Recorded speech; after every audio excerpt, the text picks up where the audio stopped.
Kong Pami, Kong Rod siya. Good morning po. On another topic po, House Majority Leader Manuel Dalipe, kinundin niya po yung pagpa-file ng cases against Speaker Romualdez and other House leaders dito sa cases na na-file sa pagpasa ng 2025 budget. On his words po, he said, any attempt to portray it otherwise is a clear distortion of facts and an attack of legislative process itself. Furthermore, sinabi niya rin po na parang diversionary tactic ito because more telling is the involvement of former Speaker Pantaleon Alvarez as one of the complainants. As a sitting member of the House during the deliberations of the 2025 GAA, he had every opportunity to raise objections, questions, and allocations. Your sentiments po. On my end, I'd like to clarify. Ako una sa lahat, gusto ko lang sabihin that the Speaker isn't even part of the BICAM. So, sana po nilinaw po nila yung kinasuhan nila. Kung tungkol talaga sa BICAM yung ang kanilang kaso, hindi po parte ng BICAM ang speaker. In District Representative Maria Amparo Maria Pami J. Zamora and one rider party list Representative Rhodes L. Gutierrez. Sir, can you give your short opening remarks? Good morning po sa ating mga kaibigan dito sa media, and thank you for having us today. As mentioned by Sir Ryan, for a kick-off dapat today, pero trabaho po muna tayo.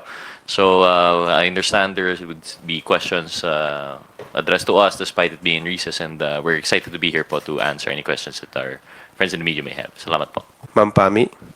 Magandang umaga sa ating mga kaibigan sa House Media. Ngayon ang umpisa ng national campaign para sa ating mga senador at party list representatives. Pero nandito pa rin po kami para magtrabaho. We are ready to take on your questions. Magandang umaga po. Thank you.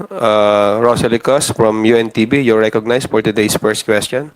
Good morning po, Kongs. Para po kay Kong Rog na bahagi ng prosecution panel for the impeachment trial of VP Duterte, hingin po muna namin yung reaction niyo po sa statement ni SP Cheese yesterday na yun pong impeachment trial ay possible mag-start after the SONA of PBBM in July. Well, I believe we have to take into consideration po no, na nagbanggit na rin po si SP Cheese Escudero yung kanyang sentiments po even prior to that statement yung tungkol sa SONA. He already mentioned before that while the impeachment court is not convened, they might be able to do preliminary processes such as, for example, yung secretariat nila maghahanda pa ng kanilang rules. They can also do their private consultations already with senators about how to go about it para kapag when in his opinion Senate session, the Senate is already in session, in which, according to him po, kailangan ng plenary action. Smooth na po yung daloy. So I think yung sinabi po niya na after SONA pa po yung trial, I think it was in reference to yung trial proper po, no? Yung general idea natin kung ano po yung trial, yung paglilitis. But the whole trial per se, there are now advancements. Since the last impeachment hearing, nabanggit nga po ni Senator ni SP Escudero na they might, depending on the secretariat, depending on the rules that are proposed, they might take up. For example, I think one thing that he mentioned was yung pagtanggap ng ebidensya in pre-trial by commissioners and yung actual pre-trial proper. These are things that could be done prior po. So I don't think kasama yun sa timeline na sinasabi niya na after SONA. But all of that said, I think yun po, I think that'll be a reaction. And as always, especially as a member of the prosecution team, we would not want to comment on the propriety of that statement, and we respect and we leave it to the senator judges po on how they see fit to convene po yung impeachment court. Hindi po ba kayo nasasayangan dun po sa ilang buwang paghihintay, I think almost 5 months, para po ma-resolve yung pong impeachment complaint? Kong Pami can also answer. In addition po on that, yung whether or not sayang siya, it would really boil down to po yung interpretation po talaga on the timeline that should be followed. I think the SPS made his stand very clear. Although we've heard varying opinions, we've heard even experts on both sides. On one hand po, may mga nagsasabi, and this is just a statement of fact po, no? That opinion, on one side, some would say that the inclusion of the word forthwith, ang ibig sabihin po nito ay agad. So this being a power under the Constitution that isn't legislative po, no? dapat po pwedeng gawin kahit walang plenary action. But as mentioned, nagbanggit na po si SP Escudero ang kanyang opinion, and I would assume this would be the opinion of the rest of the Senate, na it requires plenary action like a legislative function. So whether or not sayang po yung 5 months, I guess what they're trying to say is their hands would be tied on that interpretation. So I think yun po yung proper context for taking into the consideration pag pinag-uusapan po yung timeline.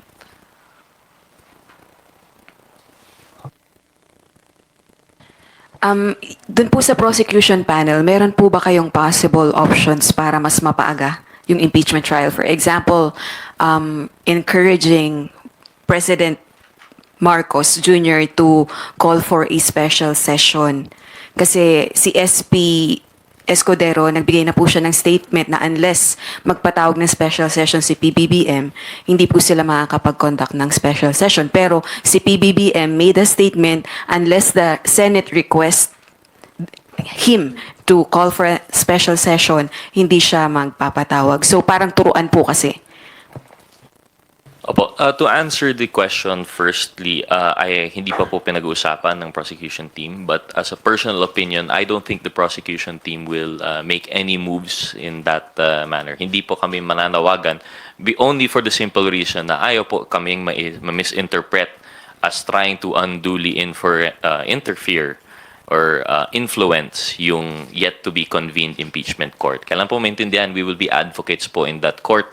And of course, anything that we might say or do might be tainted with bias. So we'd rather it not come from us. But kagaya ng sinabi na po ni SP Escudero, nabanggit na po na siya, na he is of the opinion na pwede naman po mag-call ng special session ng presidente. Kahit ang presidente sa isang press con, sinabi niya na he may call a special session. So we leave it to them na lang po on that decision. But as far as we're concerned, that would be a call on their parts na lang po. Well, on my end, and on our end, kahit hindi naman ako part ng prosecution team, si Speaker Martin Romualdez has already said that Congress respects and will not pressure the Senate. Although there are many legal luminaries who are advising the Senate to start right away, and while some advise otherwise, but as far as the House is concerned, we've already impeach the Vice President, and so we will really leave it to the Senate as to when they will convene to become a trial court.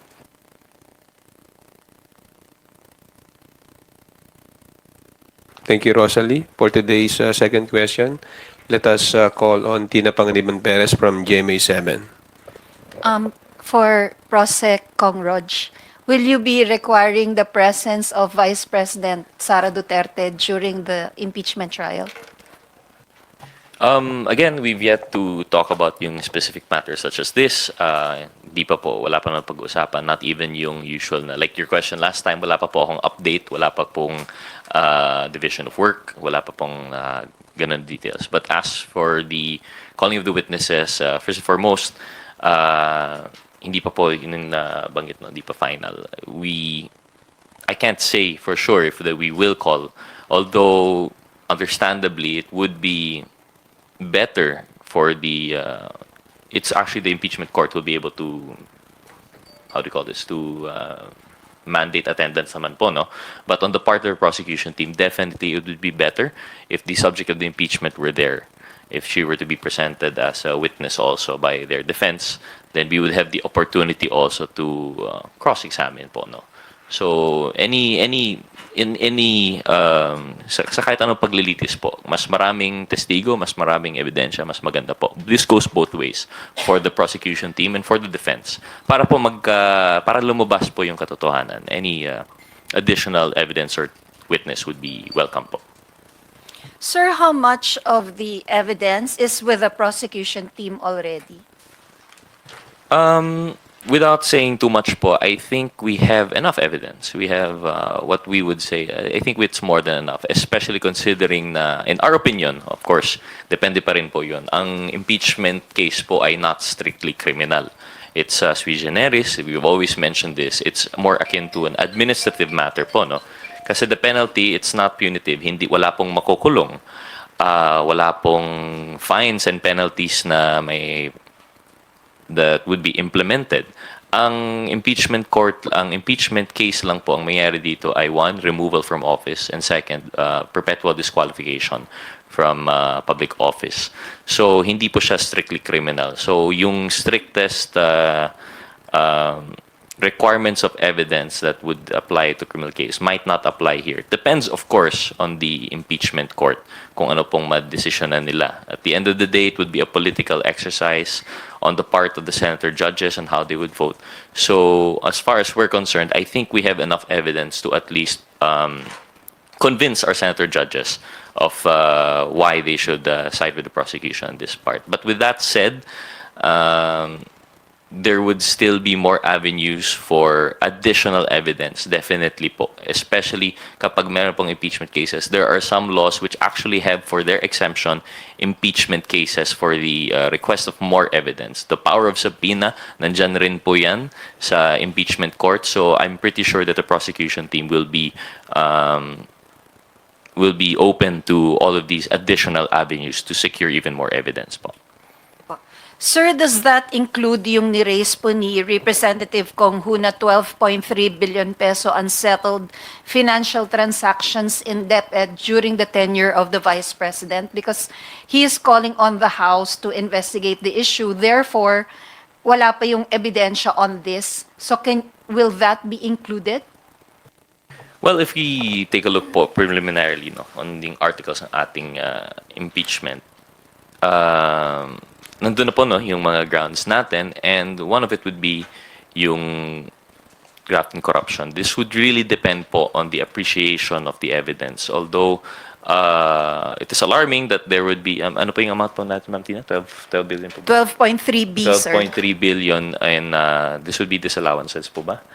Unsettled financial unsettled transactions. financial. So if it would be taken in consideration, kasi it's possible naman po, as what happens with COA, na may mga findings ang COA that are just in the regular course of business. But if it would be found to be in line with yung mga allegations po natin sa impeachment complaint, then I don't think the prosecution team would have any hindi po they will not shy away from making use of such evidence po siguro. Thank you po. Thank you, Tina. Bibian Gulia from ABS-CBN. In connection with Ate Tina's question, are you also joining the call for the Good Government Committee to investigate the said transaction? Unfortunately, as with many things po, as a member now of the prosecution team, I think I would have to exercise more restraint than other members of the House. I will not join the call, although we will anticipate eagerly any developments there. Kasi po sa amin, because we already have filed the complaint, the House has already filed the complaint, and we are now anticipating the convening of the impeachment court. That would now be the proper venue for us to thresh out these issues. If the prosecution team feels na kulang pa po yung evidence, or that they would like to seek additional evidence, the proper venue would also be through the impeachment court. Although nothing precludes po the House from conducting inquiries in aid of legislation as part of its legislative functions, and nothing would preclude other members of the House po to answer this call po ng kapwa congressman po namin. On whether we plan to bring this up sa Good Government Committee, yes, ma'am. In fact, napag-usapan na namin yan ng ibang members dahil sa proposal ni Congressman Kong Hun, balak po talaga yung talakayin sa Committee on Good Government. Also, Kong Rog, you mentioned that you have more than enough evidence for the prosecution on the impeachment trial of the Vice President. Why is there a need to request for the subpoena of the bank records? Well, you don't stop po just because you know that you have enough evidence. No? For as much as possible, you would like to establish, even if you have a strong case, any prosecutor would like to have an even stronger case. Kung ang sa criminal court nga po naghahanda ang prosecutor for guilt evidence that would prove guilt beyond reasonable doubt, I think we should still have the diligence po, no, as a prosecution team to prepare for such quantum of evidence. So this means po, no, na talagang we have to really establish our case. While the Senate impeachment court might settle for a lower standard of evidence, it still would never hurt your case to become prepared with even more evidence. And talagang aside from that, aside from just the objective of yung impeachment court, this is also a venue po, no, para malaman na po yung katotohanan. Kasi that has been a constant call po, even in the House. Yung sa budget hearings po natin na hindi po nag-attend, hindi po tayo nalinawan kung ano ba talaga ang nangyayari noon, nung mga committee hearings po natin sa good governance, committee hearings sa Quad, in cases na hindi po malinaw, no, yung ano ba talaga yung nangyari. So the impeachment court now, aside from a venue for redress in relation to these offenses, it is also a venue for the truth to finally be revealed po. So this is something that we like to stick to po siguro. I think that's in relation to Article 4 po ba? Yung sa disclosure ng assets and properties sa SALN. But even without it, for example, if hindi i-grant yung subpoena, will the current evidence on that particular article stand? We believe so. Actually, a lot of the push and pull in the complaint would be which articles to include, and by its inclusion and by its approval by not just 1/3 of the House but by 80% po, no, right now, I think that speaks volumes of the confidence that the House has in the evidence that would back these articles po. Also, you mentioned earlier na may comments kayo, no, dun sa schedule ng impeachment trial. Are you saying na justified yung schedule ng impeachment trial to begin ng July after SONA? I would not say justified po. I'm just saying as a reaction po, no, sabi ni Ma'am Rose, as a reaction, given the context of which SP Escudero has made his remarks, given the context na alam na po natin kung which interpretation the SP has adopted, given the context of yung daloy po ng proceedings sa Senate according to none other than the Senate President, I believe then that is the practical consequence.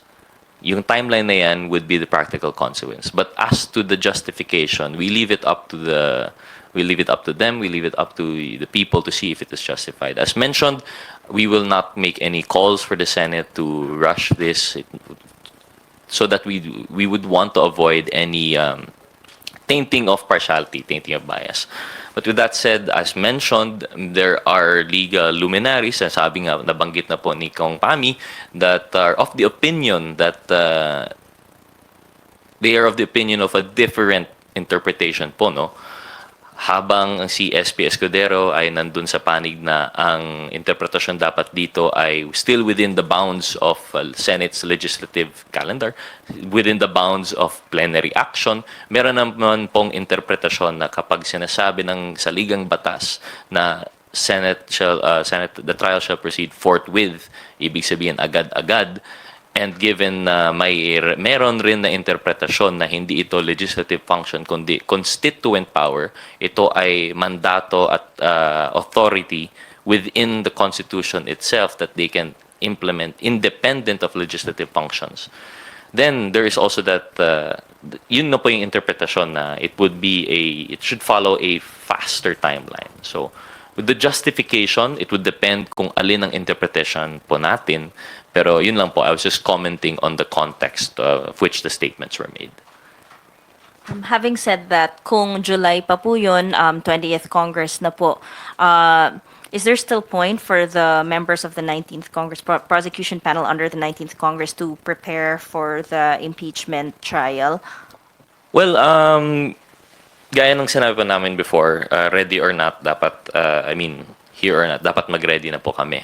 Whether it would be as early as March or whether it would be in the next Congress, the prosecution team will do its job, having been elected by the members of Congress in its constitutional duty to pursue this impeachment case.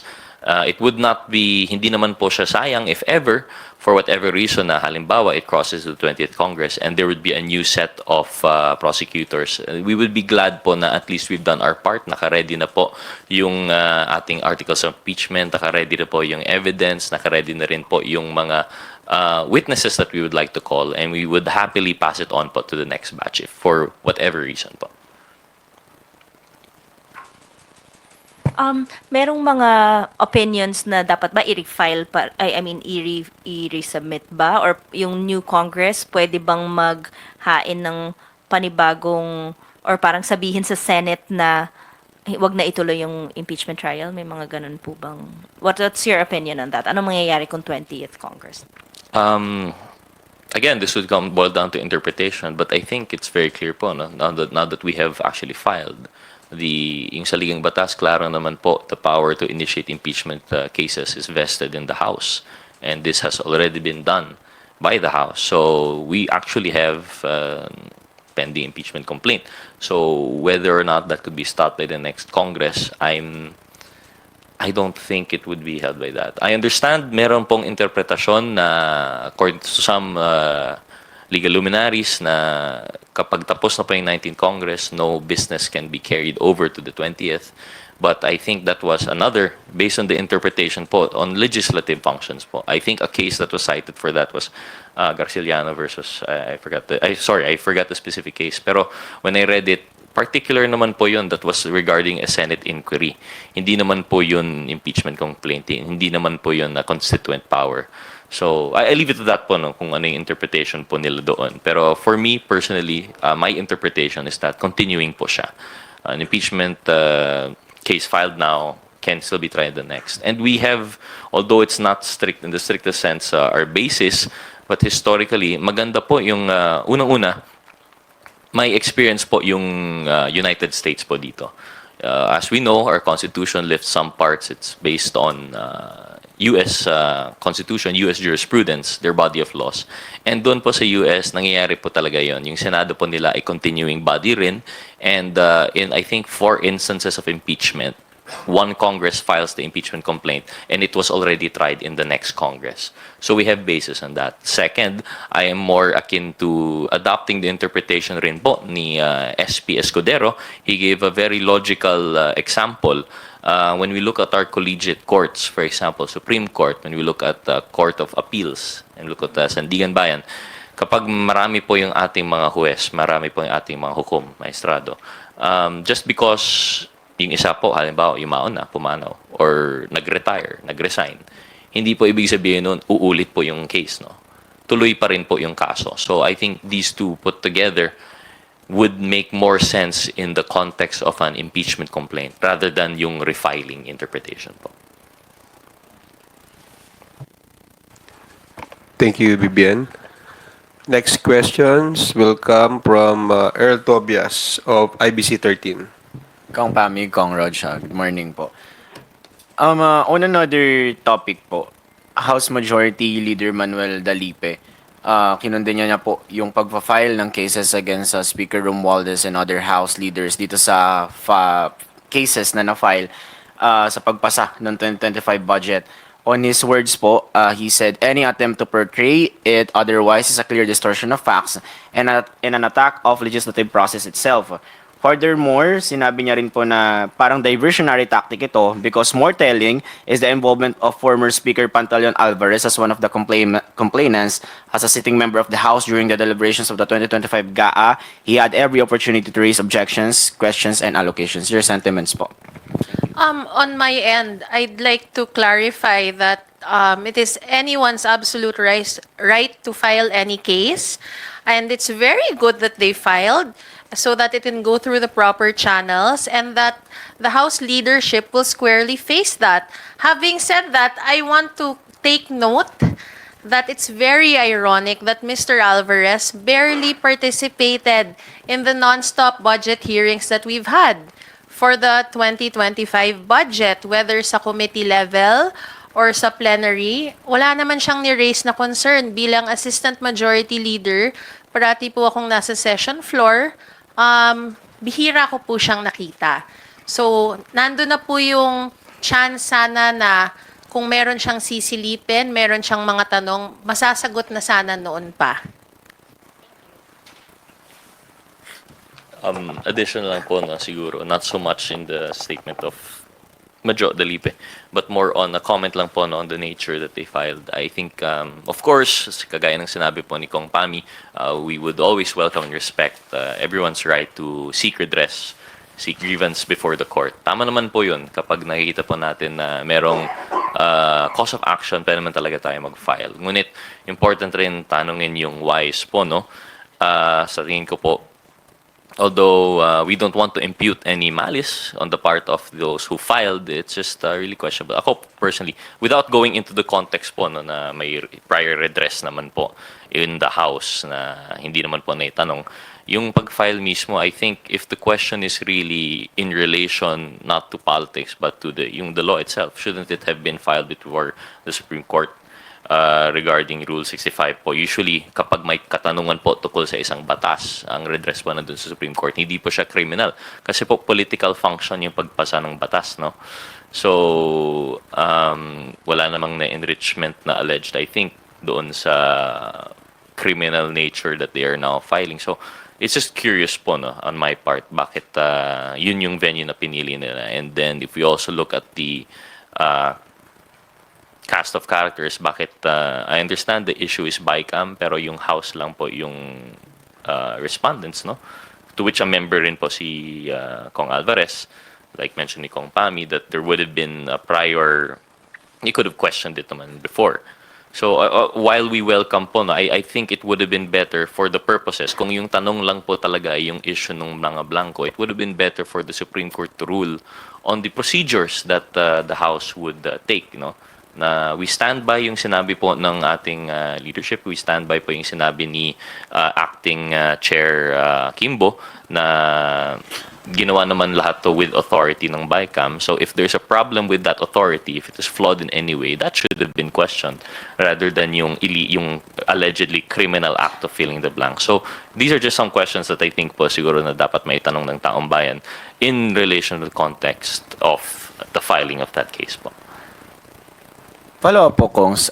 Being that kayong dalawa po ni Kong Pami, you were active during the budget process then and the deliberations, mga plenary or sa committee hearing, would you think this filing of cases would gain traction, or at the end of the day, lalabas din yung katotohanan that the House did its duty well?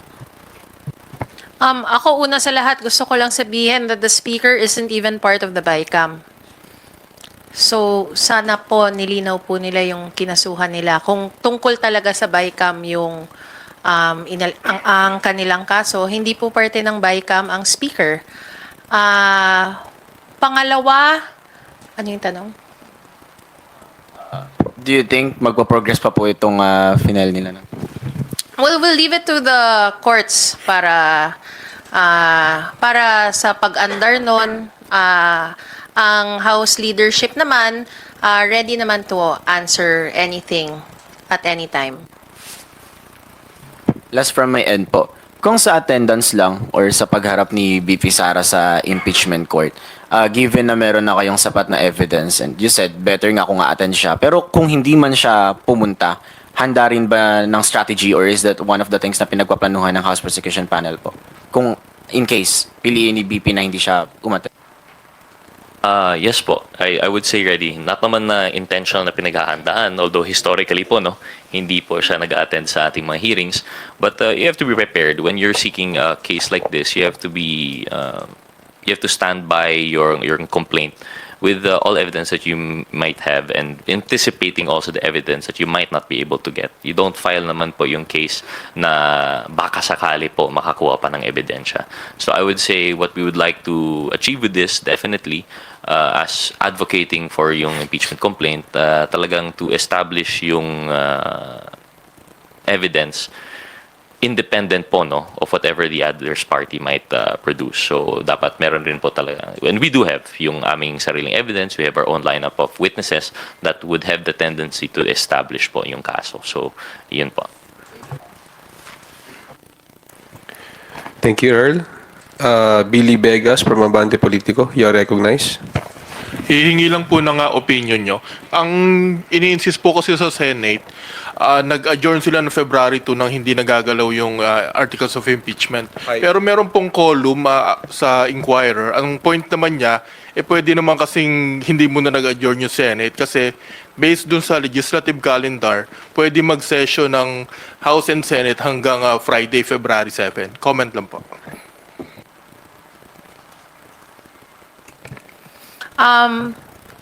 Ang comment ko ay tama ka, Billy.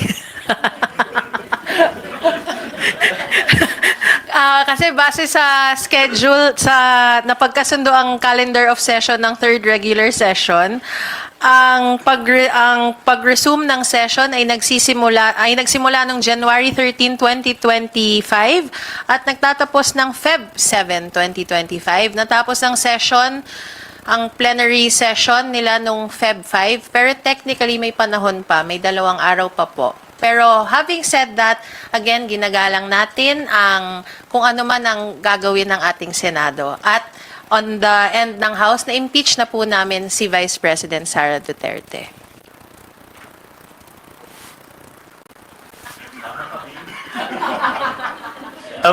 In addition lang po no siguro, again, this is all harping on that one interpretation. It is bound by legislative functions. By the term nga po, legislative calendar.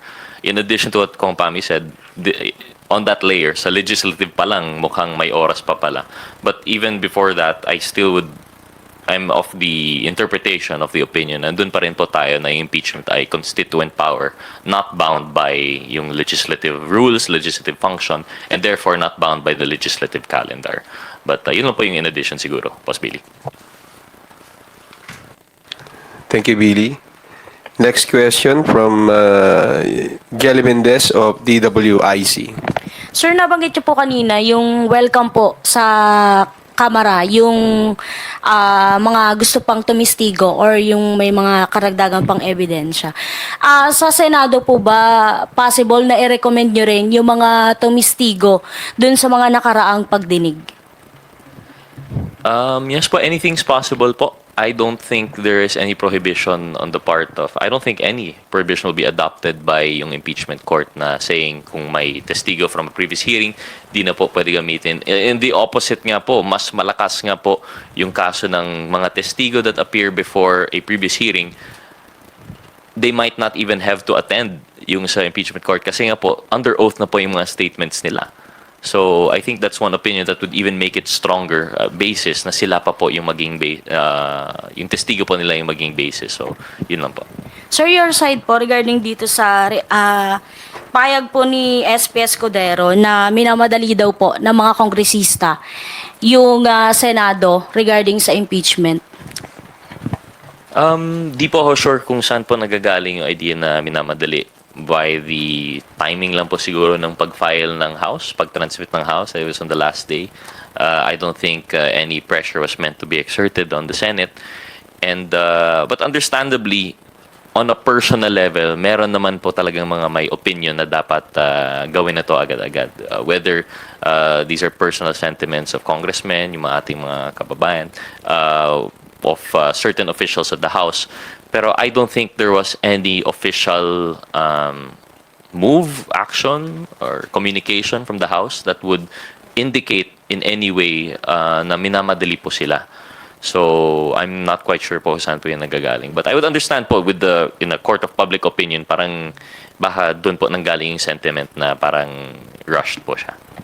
Sir, yung payag naman po na hindi daw po magpapatawag ng special session yung Senado dahil hindi naman daw po special si VP Sara. That would be the wisdom of the Senate po siguro. The consideration of the special session would be something to be considered by, first and foremost, the President in calling for the special session and the Senate po for requesting it if ever.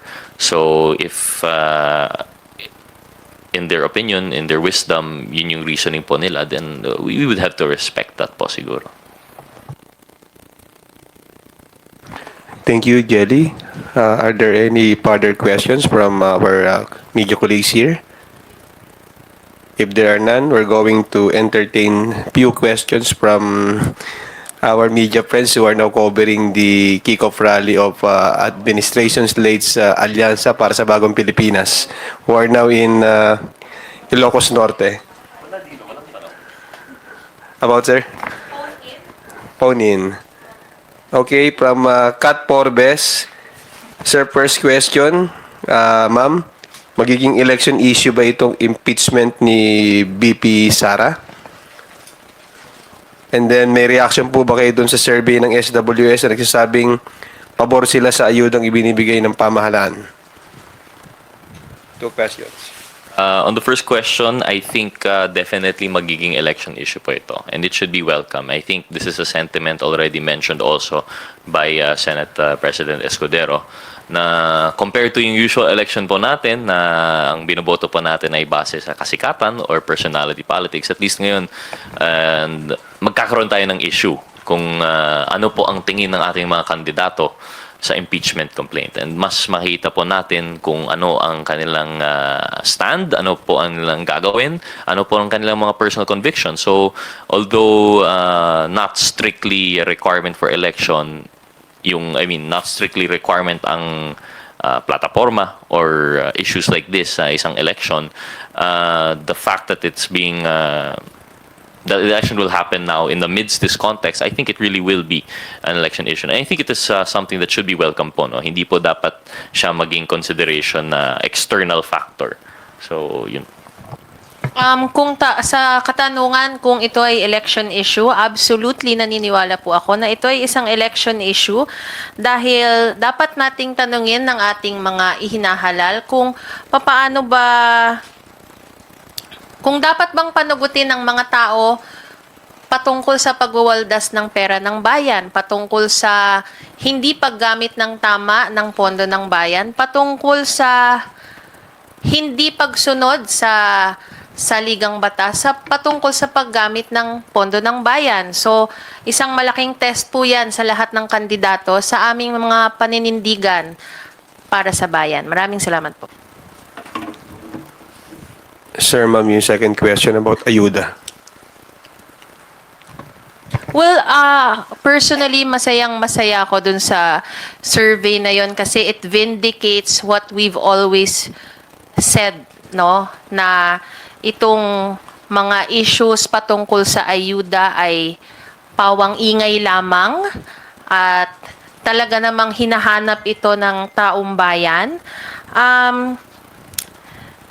Kasi yung 4Ps, dinidirekta yan para sa talagang sa poorest of the poor. Ito namang AKAP ay nakadirekta para sa mga near poor na isa ring malaking porsyento ng ating populasyon. Kaya masaya po kami na yun po ang lumabas sa survey kasi ito naman ay bagay na talagang pinaniniwalaan namin nun pa man.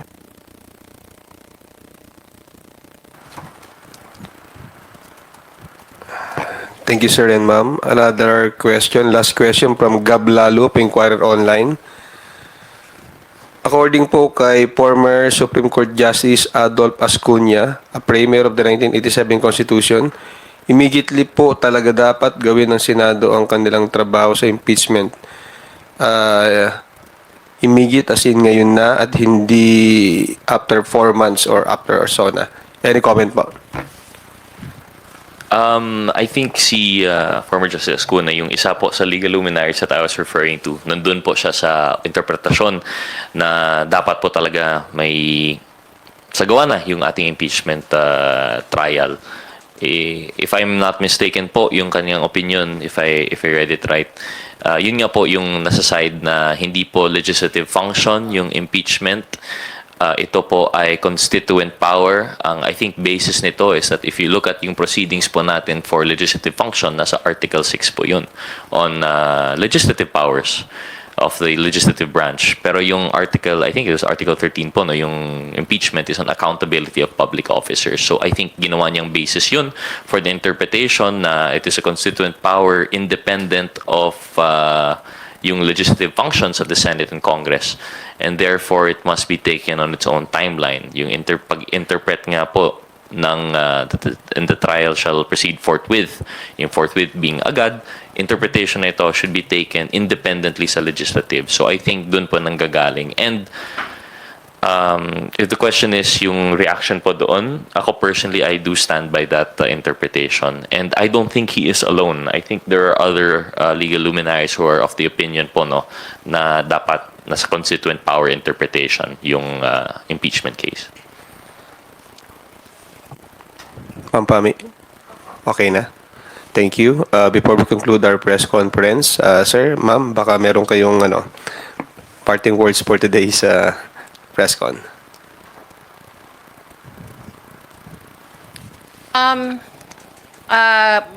Una, maraming salamat sa ating house media sa inyong mga katanungan.